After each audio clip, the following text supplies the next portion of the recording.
on Newswatch. Last-minute proposals are being made regarding Issue 2.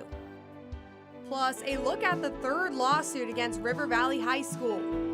And in sports, one Ohio football player enters the transfer portal. Newswatch starts right now.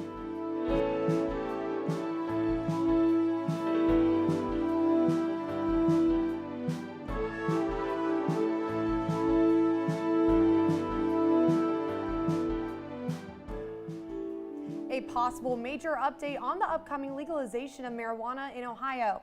Good evening, I'm Reese Thompson. And I'm Silver Barker. Welcome to Newswatch.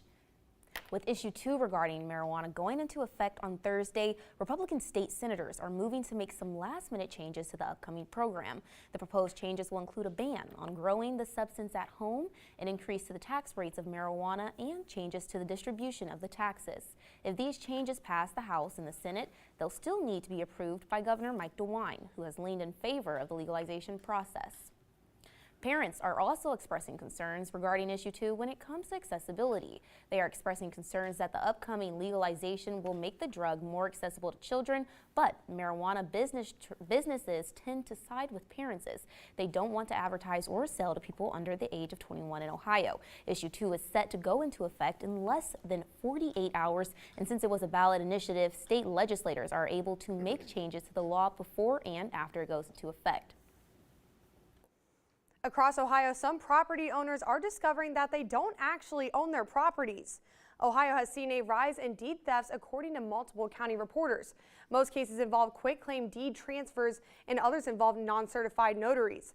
A Montgomery County office is launching a fraud alert notification system, a free service that alerts property owners of any suspicious activity regarding their home, commercial building, or land. You can learn more about deed fraud in your area by visiting your county recorder's website. A library in Licking County is set to close this spring. The Buckeye Lake and Hebron libraries are soon to be merged into one space in the Arrowhead Shopping Plaza in Hebron. The Licking County Library has recently received a replacement for their old bookmobile and will be using it to serve Buckeye Lake residents after their library location closes. The Licking County Library System also has branches in downtown Newark, West Newark, Johnston, and Utica. A third lawsuit is filed against the Gallia County Local School District, accusing River Valley High School of failing to report alleged sexual abuse of students. This lawsuit says school administrators allowed Michelle Page Huck to quietly resign after hearing of alleged sexual misconduct without investigating further. All three lawsuits stem from sexual misconduct allegations against the former cheerleading coach and substitute teacher and her husband. In August, Huck was indicted on 6 counts of third-degree unlawful sexual misconduct with a minor. If convicted of criminal charges, Huck could face up to 30 years in prison, fines up to $60,000, and potentially register as a sex offender for 25 years. Huck's trial is set to begin on December 12th. Good evening. I hope everybody is having a great Tuesday. We started today off with some showers and even some snow. But right now here in Athens, we're still just seeing rain. We're sitting at 39 degrees out there right now, so not too bad for December. Into tomorrow, we're actually going to be, into tonight, we're going to be seeing this temperature low of 30 degrees. So these temperatures are starting to plummet down into the 30s. So if you have any outings tonight, definitely make sure you have that coat with you, and even a umbrella. We might see a chance of showers into tonight and even into the morning. Tomorrow, we're going to see similar temperatures as what we saw today. 40 degrees for our high tomorrow and even down into the 20s tomorrow night, 28 as our low for tomorrow. However, these cold temperatures are not going to stay around for long. We're actually going to see a warming into the end of our week, Thursday at 50 degrees and Friday at 56 degrees. So more nicer temperatures are on the way for us here in Athens. All right, we're going to send it back to Reese. A Pike County man is suing companies that operated at the Portsmouth gaseous diffusion plant. He claims radiation exposure was the cause of his leukemia. Joshua Shaw grew up a few miles from the plant. For decades, it produced enriched uranium for military and commercial use. During the plant's operation, the soil and groundwater around the site was contaminated. A massive cleanup operation has been underway for years. Shaw alleges that radioactive material spread in the surrounding community during the cleanup. He claims a former operator of the plant and companies involved in the cleanup should be liable. 2 similar lawsuits have been filed by people who lived near the plant. A 2-story building is destroyed in a late-night fire. Cable County Dispatch says crews responded to the fire on the 300 block of 4th Avenue in Huntington around 10:45 last night. When they arrived, the building was fully engulfed as the building collapsed on itself. It has been the scene of former fires, including a massive one in 2017. The building once housed AA transmission. No injuries have been reported. In Arlington, Virginia, authorities say the suspect who shot at officers from a duplex before it exploded is presumed dead. You're looking at footage of that explosion last night. 56-year-old James Yu has been identified by Arlington County Police as the owner of the duplex, who fired a flare-type gun from inside the house more than 30 times as police were executing a search warrant. The Arlington County Police Chief says a search warrant was obtained after attempts to communicate with Yu were unsuccessful. Now, new details emerging on the numerous grievances Yu expressed for his neighbors. We are aware of concerning social media posts allegedly made by the suspect, and these will be reviewed as part of the ongoing criminal investigation. A cause or origin of the explosion has not been determined as the investigation is ongoing. The Arlington Fire Chief says they were able to evacuate surrounding residents before the explosion, saying this precaution, quote, absolutely saved lives. Well, still ahead, the House hears from university presidents to combat anti-Semitism on campus. And Democrats and Republicans are at odds regarding aid packages for Ukraine and Israel. We saw a glimpse into winter this morning, but how that won't stick around for long on My Full Weather. You make a good team.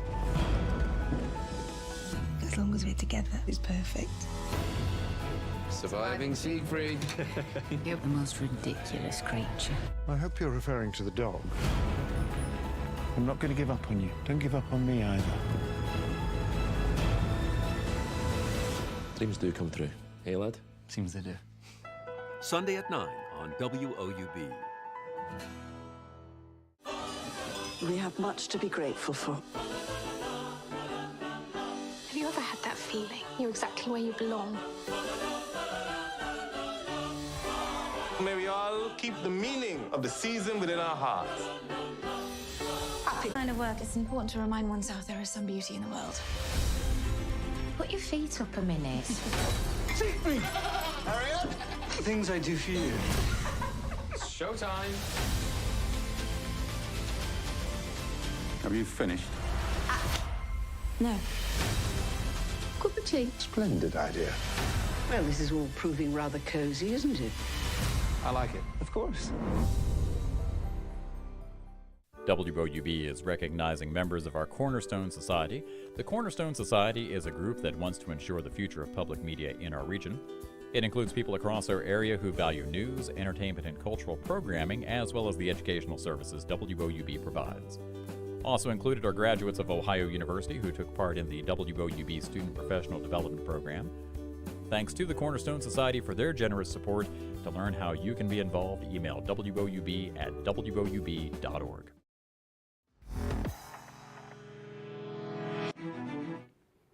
The presidents of 3 major universities are on Capitol Hill today, testifying before Congress on the recent rise of anti-Semitism on college campuses. Now, House lawmakers want to know what they're doing to prevent it in the future.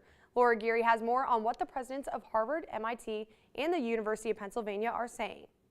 For the moment, fighting anti-Semitism on campus took center stage Tuesday as the heads of 3 major universities testified before a House Education Subcommittee.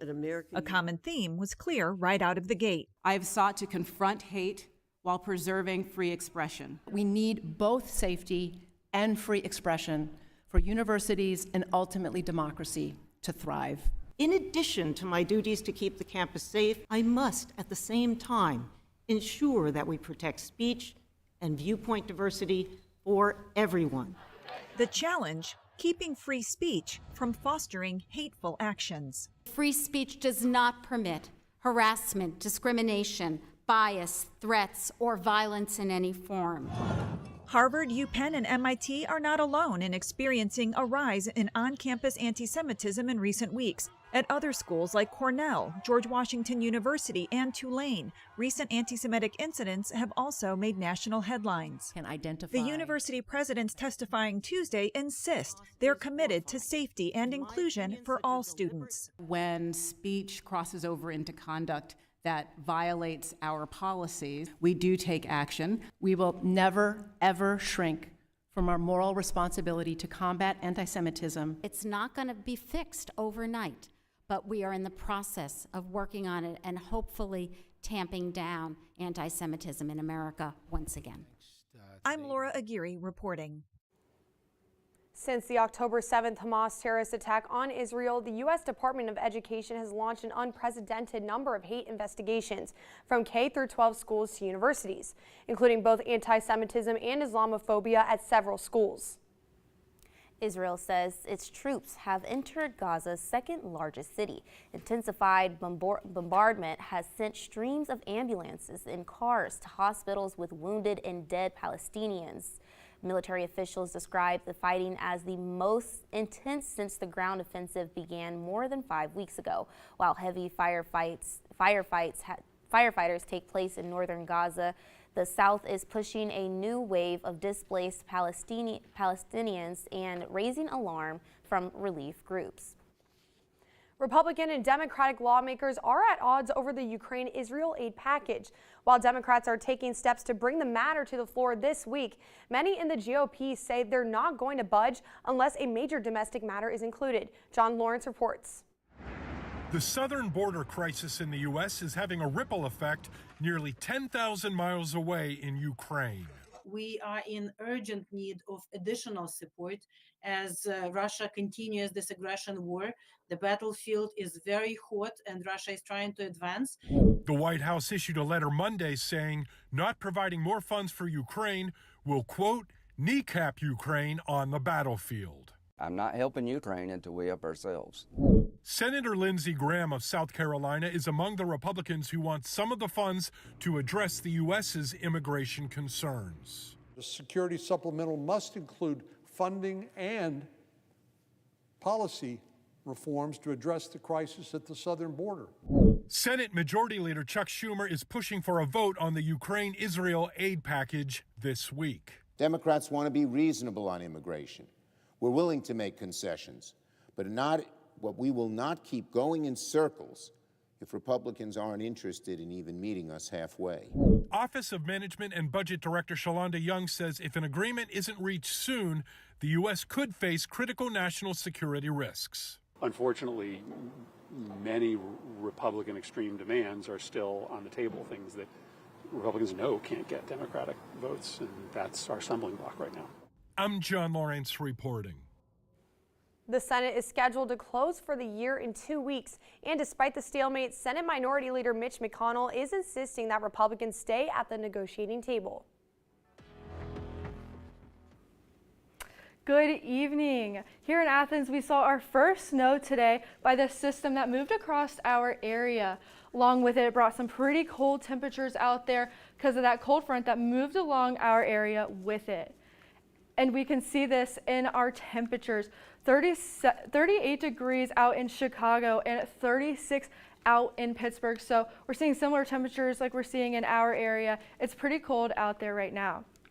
This system has moved out of our area and is now over in the Pennsylvania area. It has left us with a few scraggling showers left behind, but not much like what we saw in the morning hours. Right now we're sitting at 39 degrees and we're still seeing, again, those scraggler showers with some light rain. So not too bad out there right now, but we're still seeing some of that gross weather like what we had this morning. Into our overnight low, we're going to see those temperatures dip down into the 30s. Again, we might see some overnight temperatures because of a system that is passing through our area down south, but again, we shouldn't see too much rain if you have any overnight plans. Tomorrow, we're going to see temperatures with similar like what we've had today, 40 degrees tomorrow, and the temperatures are going to dip down into the 20s overnight, 28 degrees, but we might be able to see that sun tomorrow, which would be nice. And the reason we're going to start to see more of that sun is because of this high pressure system that's making its way up from the south. It's going to start clearing our skies, which can allow us to start warming up into the next couple days. Again, we're going to see this high pressure system work its way into our area tomorrow night, and even into Thursday night is when we're going to see the full effect of this pressure system in our area. Over the next 3 days, we're going to see these beautiful temperatures come back, which is very strange for December. 40 degrees on Wednesday, and that, again, that overnight low of 28 degrees. But then on Thursday, 50 degrees, and that overnight low of 34 degrees. And we're going to see that sun come out, which would be great. And on Friday, we're going to see 56 degrees. Absolutely crazy for December. Into the next 7 days, we're still going to be seeing this warming effect into the weekend. On Saturday, 61 degrees. Wow, I am so excited. However, we're going to start to see a low pressure system that's going to move into our area, which is going to start cooling things down a little bit more heading into our next week. Sunday, we're going to see showers and that 58 degrees and that overnight low of 29 degrees. And 44 on Monday. However, we're still going to be seeing some of that sun, so not too bad out there for us. Let's go ahead and give it to Silver. Thanks, Leah. Wonderful, lovely temperatures, but hopefully they stick around because holidays are right around the corner. And while we often associate this time of year with joy, it can also be a stressful time for many people, whether it's concerns about affording gifts, discussing current politics with loved ones, or dealing with prickly family members. Health experts say setting boundaries is important. In today's Health Minute, Mandy Gaither explains how. It's that time of year again, but before taking on what the holidays throw at you, make sure you're also taking care of your mental health. A lot of times we don't want to talk about boundaries because we think it's negative or that we shouldn't need them. But the reality is healthy relationships have very good boundaries, and they're very clear and understood by both people. Licensed therapist Jody Baumstein says setting boundaries can be uncomfortable. So first, recognize your triggers. Thinking in advance, is there something that regularly happens that doesn't sit well with you or that feels like a violation? Before a get-together, Baumstein says to get ahead of triggers by making people aware of them beforehand. In the heat of the moment is not the time to bring it up, because the reality is we aren't our calm, rational selves. We're emotional and we're heightened. Next, if your boundary is crossed, have a plan. But Baumstein says to remember, we only have control over ourselves. If somebody brings something up that you've repeatedly said is off limits, you can't stop them from doing it, but you can decide that you're going to shut down the conversation or you're going to leave, because this is really about you having peace and protecting yourself. For Health Minute, I'm Mandy Gaither. Baumstein says it's important for children to see their parents set down boundaries, and doing so can help them learn to do the same in their own lives. Coming up in sports, updates on the current transfer portal for the Ohio Bobcats. And for the latest on Newswatch, check us out on Instagram, X, and YouTube.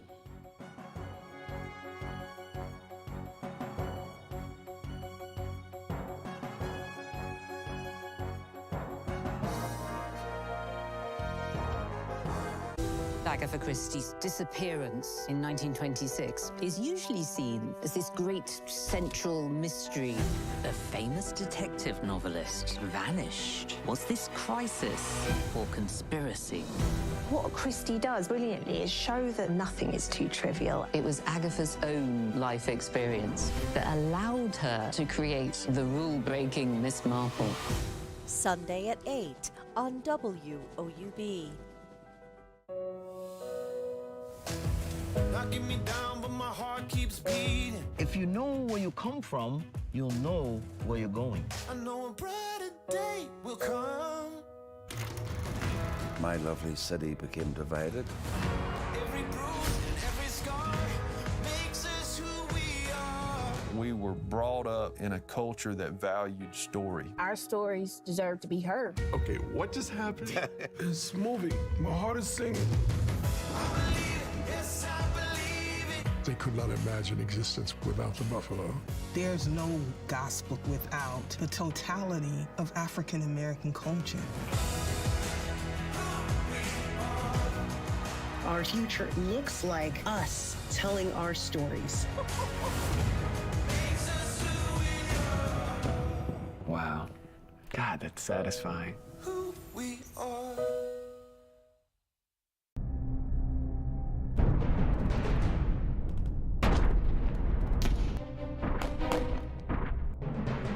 They were fighting a war.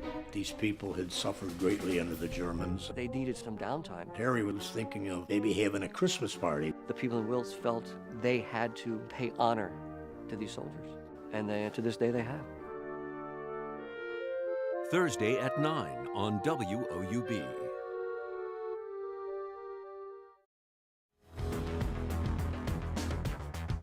Welcome back. I'm Peyton Brooker. Starting with Ohio football, the transfer portal list just got a big name to the list. Earlier today, Curtis Rourke announced that he has entered the transfer portal for his final season of eligibility. Curtis Rourke announced the decision the team is selected for the Myrtle Beach Bowl. In a statement made by his social media, Curtis said he's going to explore both the transfer portal and NFL draft to evaluate his options next season. In his career as a Bobcat, worked through for 7,659 yards and 50 touchdowns. He was also named 2023 second team All-MAC offense. With Rourke's announcement, it makes him now the sixth player of the Ohio's offense that has entered the transfer portal since its opening. Key players include redshirt sophomore running back C.A. Bangura, who just is shy of 2,000 career rushing yards, and also junior wide receiver Miles Cross, who has 1,301 yards receiving. Other players include redshirt senior running back O'Shawn Allison and wide receiver Tyler Walton and Amari Roan. Head coach Tim Albin said that the younger players are going to get some extra time to work during practice during their upcoming bowl game. Probably 20 minutes of practice, which is 4 periods, to our younger guys, and just the guys that we will be working with in the spring. Ohio will travel to Conway, South Carolina to play Georgia Southern on December 16th.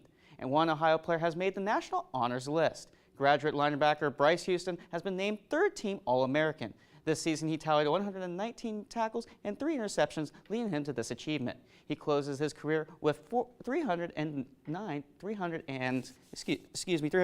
total tackles. Ohio graduate student Caitlin O'Farrell has been named AVCA Northeast All-Region Honorable Mention for the second time in her career.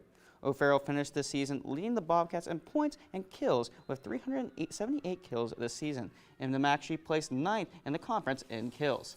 And in high school girls basketball, the Athens Bulldogs dropped their home matchup against the Marietta Tigers 55-48.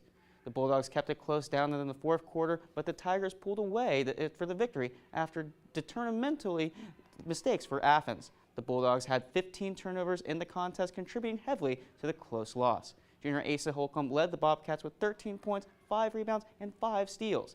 She said after the game that the team can't get those little missteps to them. We just got to fix some of the little mistakes we made, like letting that half-court shot go, closing out, stuff like that. Also, I think we hustled, but we just have to fix some of the little mental errors, not letting pressure get to us. The Bulldogs will travel to Bidwell to take on River Valley this Thursday. And finally, the Ohio women's basketball team travels to just a little bit north to take on the 12th-ranked Ohio State Buckeyes. The Bobcats go into Columbus after a close 75-72 loss to Longwood last week. The Buckeyes have been on a roll so far, only losing 1 of their last 7 games this season. Ohio was led by Jayla LeCure, averaging a total of 14.5 points this season. Tip-off is set to start at 7 o'clock tonight. And finally, tonight, a rare collector's item sells for over $7 million. But first, here's a look at what's coming up tonight on your public television station. Join the renowned Tabernacle Choir on Temple Square, along with Broadway and television star Kristen Chenoweth. Right this very minute. You'll enjoy many of your favorite holiday classics. What child is this? Celebrate the season through song and dance in this special Christmas concert. Thursday at 10 on WOUB. We have much to be grateful for. Have you ever had that feeling you're exactly where you belong? Maybe all all keep the meaning of the season within our hearts. Happy Christmas. Stream classic Call the Midwife specials with PBS Passport, leading up to an all-new holiday special on Christmas Day. We wish you a Merry Christmas. During the winter of 1914, it was not unusual for little groups of men to gather in the front trench. Songs from one line floated to the trenches on the other side. In the middle of the war, we had ourselves a Merry Christmas. Saturday at 11 on WOUB.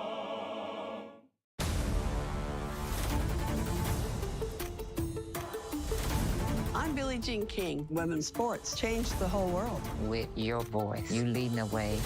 The greatest mystery that Agatha Christie ever created was herself. What do you suppose it's like falling down a rabbit hole? We have much to be grateful for.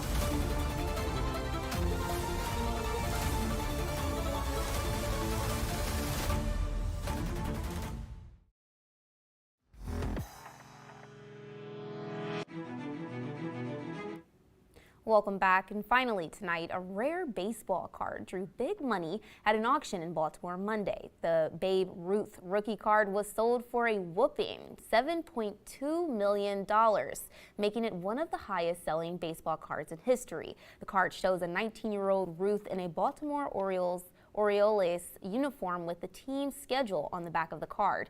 $7.2 million is the third highest amount ever paid for a sports card. A 1952 Topps Mickey Mantle card sold for $12.6 million, and a Honus Wagner card sold for $7.25 million.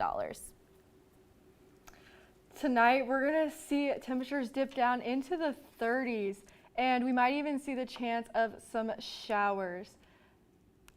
It's going to be a cold one out there, and those temperatures are going to warm up into the 40s tomorrow. However, they're going to dip right back down into the 20s with that low of 28 degrees tomorrow night. But we're going to start to see that sun start to pop out tomorrow because of this high pressure system that's working its way into our area. It's going to be moving those clouds so that way we can warm up, and into tomorrow night, we're still going to be seeing this high pressure system work into our area. And those 7 days are looking really good for us. It's going to start off a little cold tomorrow, again in the 40s, but Thursday we're warming up into the 50s with that overnight low of 34 degrees, and Friday 56 degrees. Wow, those are some amazing temperatures right there. Yeah, I'm looking forward to them. It's going to be a great weekend. Absolutely, especially during this time of year. I'm good with a good little windbreaker right now. I had the winter jacket out a few days ago, and now I'm ready to put it right back in my closet. Oh, yeah. I don't know what's going to be me, just getting back in that like coldness, or just getting back into that warm so I can go out maybe a little bit more. I know, maybe it's just take a walk, maybe do something like that. Yeah. That's the beauty of it. It's a surprise every day if you live in Ohio. Yes, in Ohio it is. I don't know if I could take a walk though. I don't know. That might be pushing it. 52?